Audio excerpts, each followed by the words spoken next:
Olá, me chamo Júlio Souza, sou estudante do curso de Engenharia Elétrica na UNIUB. Meu RA é o 511-5856 e vou apresentar o meu projeto integrado de Engenharia Elétrica 2. Esse projeto consiste no sequenciador eletrônico para limpeza de filtro de manga. Então, esse projeto ele funciona da seguinte forma: ele vai ter dois módulos de operação, o módulo manual e o módulo automático. No modo manual, eu vou ter a opção de selecionar as 8 válvulas que vão ter disponíveis. Então, eu posso selecionar qualquer uma delas que eu quiser e fazer o teste delas selecionando o botão, né, teste. Aí, se eu quiser acionar todas as válvulas, testar todas as saídas das válvulas, eu pressiono o botão reset, aí eu testo todas as saídas dessas válvulas. No modo automático, essas válvulas vão ser acionadas de modo automaticamente. Então, a primeira válvula vai acionar por 2 segundos, ficar ligada por 2 segundos e ficar desligada por 5 segundos e passar para a próxima válvula. Assim consecutivamente até chegar na válvula 8. Chegando na válvula 8, ao finalizar a contagem da válvula 8, ele vai inicializar o ciclo novamente, vai incrementar 1 no meu contador de ciclos e vai continuar o processo até chegar na válvula 8 de novo, reiniciar o ciclo de novo e ir incrementando o meu contador de ciclos, né? Para simulação, né, eu utilizei o meu software de programação, né, o Arduino IDE 2.0.4. Estou utilizando o Arduino porque minha placa de circuito, meu projeto, é uma placa do Arduino. Então, para programar nele, eu tenho que utilizar o software Arduino. Então, aqui eu defini, né, algumas bibliotecas. Uma delas é essa Liquid Crystal I2C, porque eu estou utilizando meu LCD conectado com o módulo I2C para o meu processador poder comunicar com o display LCD. Então, o que eu defino, né? Meu LCD ele tem 16 colunas e 2 linhas, o endereço dele na I2C. Aqui eu defino as minhas variáveis das válvulas 1 até a 8 e as falhas, buzzer, ativo. Todas elas eu defino elas conforme a pinagem que ela está sendo ligada na minha placa. Então eu defino o nome da variável e a pinagem, atribuindo ela a pinagem que ela está sendo ligada. Do mesmo jeito que acontece com as entradas. Então, atribuindo, né, o nome delas e atribuir elas para o pino que ela está sendo ligada na minha placa eletrônica. Aqui estão sendo definidos os tempos, né, os tempos que estão sendo utilizados na minha lógica, 1 segundo, 2 segundos. Aqui tem um tempo de 31 segundos, né? Eu destaco que é o tempo do reinício do ciclo, né? Ao finalizar o ciclo no modo automático e reiniciar de novo, eu tenho 31 segundos, porque o meu RA é 511-5856. Somando todos esses dígitos aí, você vai chegar no valor de 31 segundos. Aqui eu estou inicializando, né, atribuindo as minhas variáveis como sendo tudo inteiro e estou inicializando elas com valor zero. Então, todas as variáveis que eu estou utilizando no meu projeto. Aqui eu estou enumerando, né, minha condição state, no meu estado, como inicialize, manual ou automático. Aqui eu estou mapeando meu hardware, né, do cristal LCD com o módulo I2C. Então eu mapeio o hardware dessa forma aqui. Aqui na minha função setup, eu estou configurando meus pinos, os pinos de saída, como sendo tudo saída, né? Os pinos de válvula 1 até a válvula 8, falha, ativo e buzzer, tudo sendo como saída. Meus pinos de entrada, select, teste, reset, modo, tudo como sendo entrada. E estou atribuindo, né, aos pinos de saída o valor nível lógico baixo. Aqui eu estou utilizando as instruções para inicialização do display, são utilizadas essas instruções. A minha variável ciclo antes do loop infinito, então ela está sendo carregada com o valor que está sendo armazenado na E2 Pro. E essa instrução é para que esse valor não seja perdido caso meu circuito apresente alguma falha, ou um reset, ou uma queda de energia. Dentro do loop infinito, eu inicializo, né, algumas variáveis e testo a minha condição, né, a condição inicial. Se eu tiver, pela instrução case, né, caso eu esteja com a condição inicialize, eu vou inicializar o meu buzzer, né, tocar ele uma vez, vou inicializar as mensagens do display, finalizando as mensagens do display, eu vou tocar o meu buzzer 2 vezes. Então aí eu finalizo as mensagens. A partir daí, se eu tiver com a condição manual, caso eu esteja com a condição manual, eu vou ler o que eu tiver dentro da minha função pressão, que está sendo criada lá embaixo, e vou monitorar a variável pressão. Caso ela esteja acima de 300, eu vou gerar uma falha, vou ligar o LED de saída, falha, nível lógico alto, e vou escrever na tela a instrução falha, pressão alta. Caso a pressão esteja normal, seja abaixo de 300, eu vou chamar minhas funções para o modo manual e executar o modo manual, desligando também, né, o LED falha, deixando ele desligado.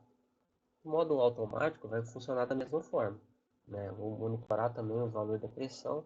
Caso esteja tudo normal com essa pressão, eu vou chamar minhas funções para o modo automático. E no modo automático também eu vou estar monitorando minha função reset. Essa função eu monitoro o botão reset. Caso eu esteja automático, se eu clicar no botão reset, eu vou pegar a minha variável ciclo e carregar com valor zero. Com isso eu vou armazenar na minha EEPROM. Então isso eu estou forçando a minha memória a ser zerada.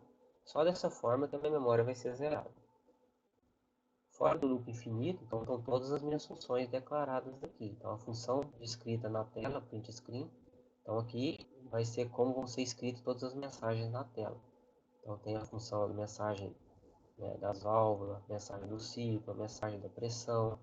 Aqui eu tenho, né, a função do modo automático, como que vai funcionar meu modo automático ao ser chamado lá em cima. Então eu vou chavear aqui a minha condição, meu estado automático. Caso eu esteja na condição 1, quer dizer que eu vou funcionar a lógica da válvula 1. Então o que eu vou fazer? Eu vou pegar a minha saída da válvula 1, vou jogar ela em nível lógico alto, né, e vou contar um tempo. O tempo que vai ser de 2 segundos. Caso estoure esse tempo de 2 segundos, né, minha válvula 1, minha saída digital válvula 1 vai para o nível lógico baixo, vai desligar. E aí eu vou voltar para a condição, né, vai ser falso. Aí vou checar novamente, vou contar um tempo de 5 segundos, né. Enquanto esse tempo de 5 segundos está sendo contado, a partir disso eu vou carregar o valor do estado da condição automática para 2. Então com isso eu forço, a hora que eu retornar novamente para o case, eu já vou estar com o valor 2. Então eu vou checar o case 2. Então fui para a válvula 2. E assim eu vou executar a instrução da válvula 2 até a válvula 8, né, da mesma forma. Isso no modo automático.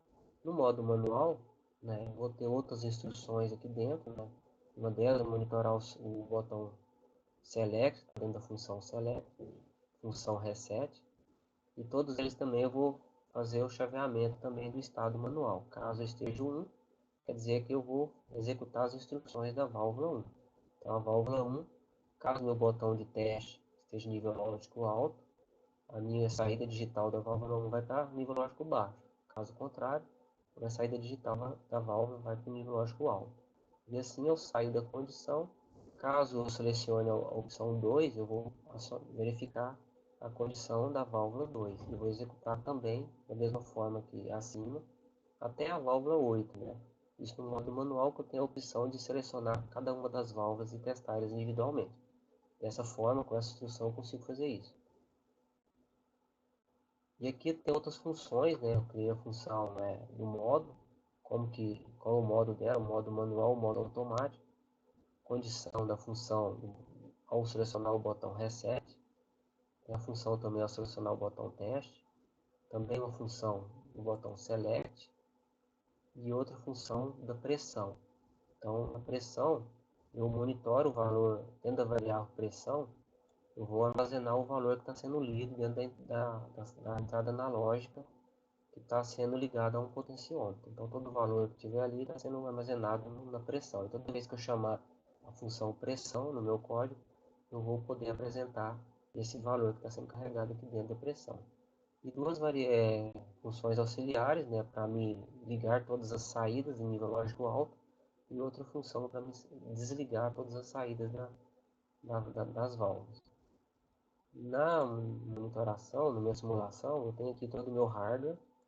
Então eu tenho o chip, né, que é do Arduino, o ATmega 328, todo o meu hardware montado com todas as minhas válvulas, o LED de falha, o LED ativo, Aqui eu liguei o processo, a simulação está carregando as mensagens, né? O microprocessador está comunicando com o módulo I2C, que vai mandar as mensagens para o display LCD. Ao finalizar as mensagens, o buzzer vai tocar 2 vezes e vai entrar na condição conforme a seleção aqui do modo. No meu caso, estou no modo manual, então vai carregar o modo manual. Então ele mostra o ciclo, mostra a pressão e a válvula que eu estou selecionando. Então, ao pressionar o botão, eu seleciono qual a válvula que eu quero e posso testar essa válvula individualmente. Caso eu queira outra válvula, eu vou mudando aqui pelo botão Select e testo a válvula que ele tiver acionada lá. Se eu apertar o botão Reset, eu seleciono todas as válvulas ao mesmo tempo. Então, na condição manual, funciona assim. No modo automático, as válvulas vão ser acionadas automaticamente, 2 segundos ligado, 5 segundos desligado e vai para a próxima válvula. E assim ele vai fazendo automaticamente até chegar na válvula 8. Chegando na válvula 8, ele vai reiniciar o ciclo novamente. Fazendo isso, ele vai incrementar 1 no meu contador. Como ele já fez um ciclo, já tinha feito um ciclo, já tem valor 1 aqui no meu contador de ciclo. Da mesma forma, eu estou mostrando o valor da válvula que está sendo atuada e o valor da pressão atual. Em todos os módulos, se eu acionar a pressão acima de 300, eu vou entrar em falha, né, pressão alta, vou acender o LED de falha e não vou conseguir fazer nada na minha simulação. Então, só quando eu abaixar a pressão abaixo de 300. Da mesma forma, no modo manual, se a pressão for acima de 300, vai gerar falha da mesma forma. Eu não consigo fazer nenhuma operação. Então, eu tenho que reduzir a pressão e eu consigo fazer as operações. No modo automático, se eu tiver em automático e pressionar o botão Reset, é a única forma de eu zerar o valor da memória. Eu zero o valor da memória. E assim o sistema funciona automaticamente. Então, esse é o projeto. Pessoal, espero que tenham gostado e até mais.